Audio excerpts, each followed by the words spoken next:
Hey, Facebook family, friends, and foes as well. Unfortunately, I just want to thank you for taking a moment out of your day to just kind of hear something. I've been kind of inundated with so many individuals just kind of asking, my position on some things as it relates to, for instance, the fire, unfortunately, that we're seeing in France right now, where the historic, it's probably about 800 years of age, if my memory serves me correctly, that Notre-Dame, the great cathedral there, centuries old, has been burned and is burning. I don't know the dynamic as far as, was it intentional or not, but I did want to address a few things, and I've received so many calls regarding this.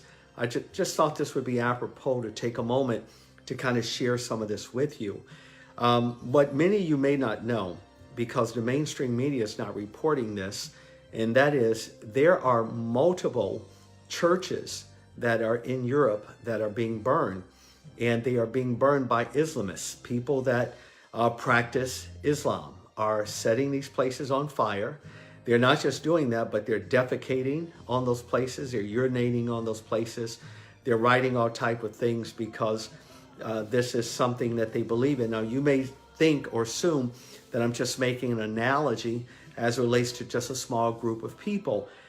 What you may not know is that in Islam, and this is a fact, you can study the Quran as I have, anywhere that the Islamists have taken a land or taken over a city or etc., they have always turned those particular churches into mosque. And just one of the things that just kind of comes to memory right now, just even sharing this with you, those of us who believe in Christianity, you'll find that where, for instance, John the Baptizer, where his church had been celebrated for many years, where there had been a place memorialized to him, that during the time of the invasion of Islam, in that particular area, that particular region of Damascus, not only was that place taken over, but it was turned into a mosque. The same thing is true for so many others. I just don't want to go down a history moment with you, but you'll find this again and again and again in history, that wherever Islam, and this is in the Quran, I've studied the Quran, anytime they take over any area, they convert those Christian places into mosque. It is a way to say we have captured this territory, and now by submission, which this is what Islam really means, by submission, or submissions by any means. I know a lot of you thought that was a saying just from Malcolm X. He was actually quoting the Quran, submission by any means necessary. And they take over these infidel places, what they deem as infidel, anything that is not Islamic, and they burn it, they destroy it, and or they take it over. And this is happening throughout Europe. And a lot of individuals are not talking. The news is not talking about it because they fear backlash. If they begin to talk about things of this magnitude, then what you would have is you would have this unfortunate, I don't know, I guess painting of bad things. We're even seeing it here in this country where the representative Omar, I believe her name is, there in the area of Minnesota.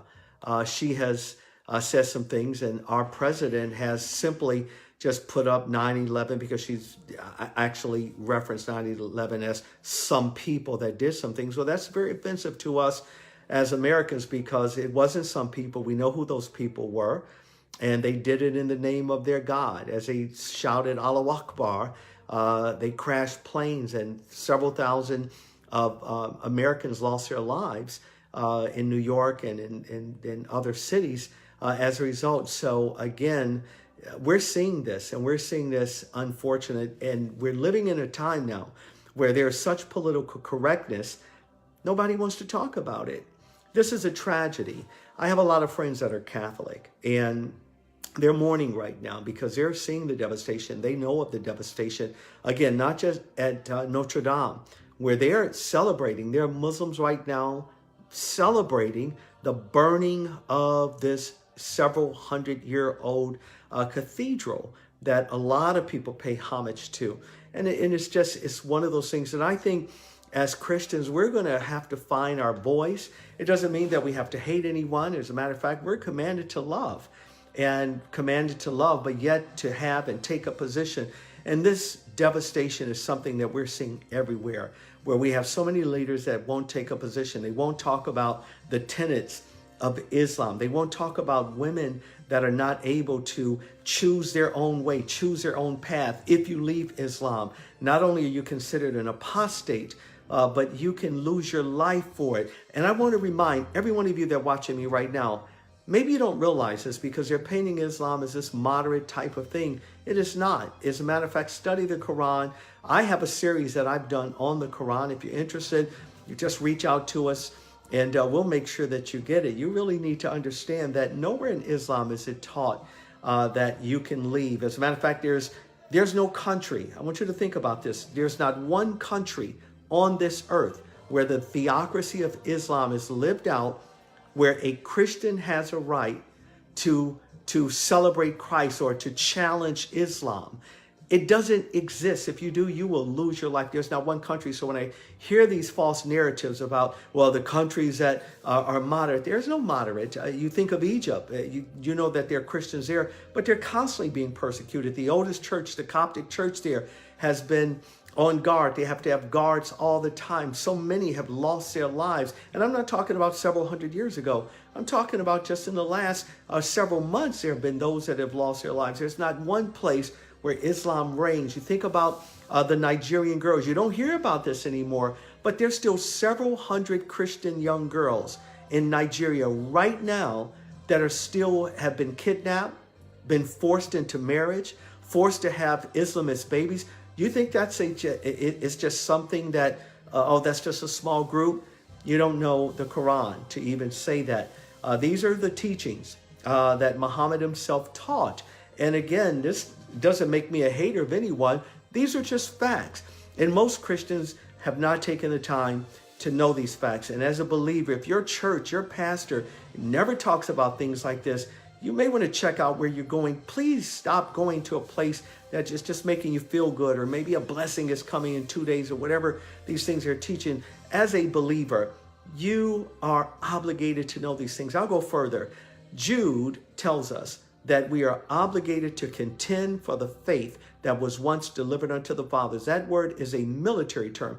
It doesn't mean to go into battle, of course, and take up arms, but it means to fight, to wrestle for what you believe in.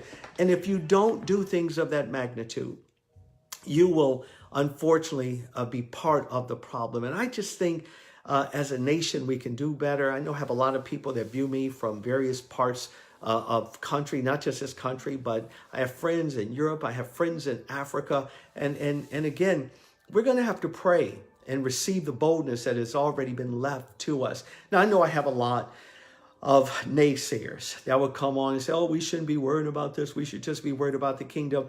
Those of you that follow me, and I pray that you continue to like what we're doing, please consider something. When you see those individuals that are constantly challenging everything that a leader like myself does, ask yourself a question. Are they themselves a pastor? More than likely they're not. These are just individuals that wish they had a following, wish that someone was listening to them. So they find sites like ours and they begin, unfortunately, to want to challenge everything. I just choose not to respond to individuals of that magnitude, not because I can't. It's just a waste of time.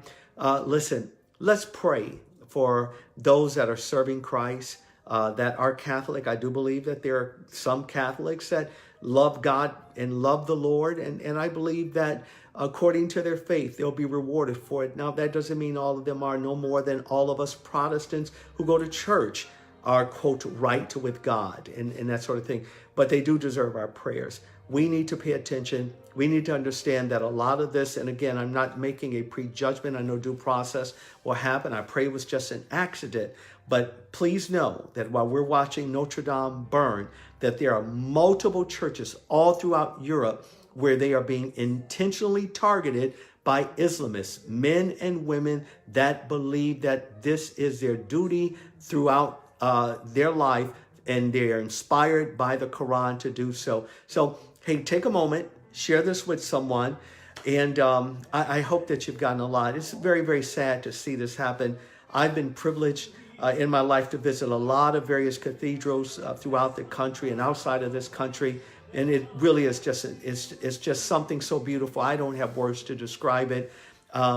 We're praying for the Christians that are there in France during this time. Listen, until we see each other again, God bless you. And I really do. I bid you peace. God bless you.